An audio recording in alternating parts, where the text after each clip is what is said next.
প্রিয় মুক্তিকামী ছাত্র জনতা, আমরা দেখতে পাচ্ছি যে আমাদের এই অভ্যুত্থান এবং বিপ্লবের পরেই দেশে অরাজকতা নাশকতা করছে ফ্যাসিস্ট এবং তাদের দোসররা। আমরা দেখতে পাচ্ছি যে বিভিন্ন জায়গায় এখন গোলাগুলি চলছে, মন্দিরে হামলা হচ্ছে এবং নাশকতা ও লুটপাট করছে। আমরা মনে করি আমাদের যে ছাত্র নাগরিকদের অভ্যুত্থান তাকে নস্যাৎ করার জন্যই পরিকল্পিতভাবে এই ধরনের ঘটনা হচ্ছে। আমরা মুক্তিকামী ছাত্র জনতাকে সজাগ এবং সতর্ক থাকতে আহ্বান জানাচ্ছি এবং আমাদের যে অন্তর্বর্তীকালীন সরকার, আমরা সেই সরকারের যে প্রস্তাবনা 24 ঘন্টার সময় নিয়েছিলাম, জরুরি পরিস্থিতি মোতাবেক আমরা এখনই তার একটি রূপরেখা ঘোষণা করছি। আমরা সিদ্ধান্ত নিয়েছি যে সর্বজন গ্রহণযোগ্য আন্তর্জাতিক খ্যাতিসম্পন্ন নোবেল পুরস্কার বিজয়ী ডক্টর মোহাম্মদ ইউনূসকে প্রধান উপদেষ্টা করে অন্তর্বর্তীকালীন সরকার গঠন করা হবে এবং ডক্টর মোহাম্মদ ইউনূসের সাথেও আমাদের কথা হয়েছে।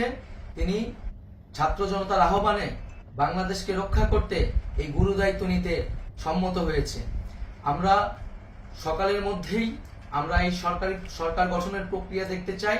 রাষ্ট্রপতির কাছে আহ্বান থাকবে যে দ্রুত সময়ের মধ্যে ডক্টর মোহাম্মদ ইউনূসকে প্রধান উপদেষ্টা করে অন্তর্বর্তীকালীন সরকার গঠন করা হোক এবং এই অন্তর্বর্তীকালীন সরকারের বাকি সদস্যদের নামও আমরা সকালের মধ্যে ঘোষণা করব।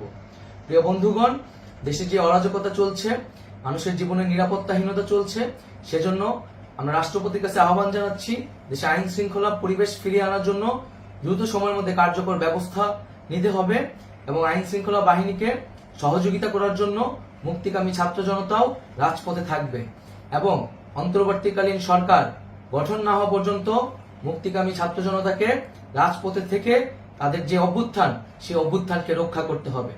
প্রিয় বন্ধুগণ, আমরা রক্ত দিয়েছি, শহীদ হয়েছি। আমাদের যে প্রতিশ্রুতি একটি নতুন বাংলাদেশ গঠন করার জন্য, সেটিকে আমাদের অবশ্যই বাস্তবায়ন করতে হবে এবং অবশ্যই ছাত্র জনতার প্রস্তাবিত সরকার বাদে কোনো ধরনের সরকার কিন্তু মেনে নেওয়া হবে না।